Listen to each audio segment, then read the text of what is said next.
Сәлем достар, сіздерге изомальттан ваза жасауды көрсетпекшімін. Ол үшін бізге изомальт қажет.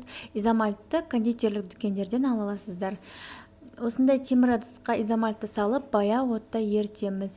Ертіп жатқан кезде өте мұқият болу керек, күйіп кетпеу керек. Және де міндетті түрде осындай силиконды күрекшенің көмегімен қозғаймыз.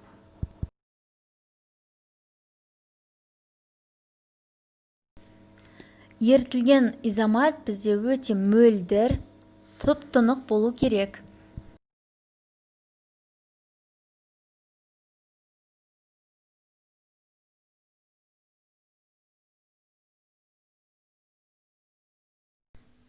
Енді осы изомальтты оттан аламыз және өзімізге қажетті бояу түрін таңдап, изомальтқа жақсылап араластырамыз.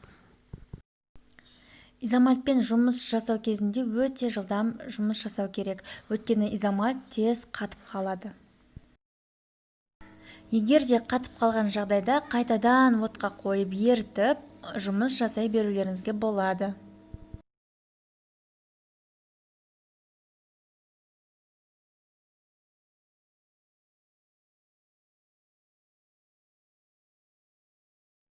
Енді осы дайын болған изомальтты силиконды кілемшеге құямыз. Бізге міндетті түрде силиконды кілемше қажет болады, өйткені ажыратылуы өте оңай болады.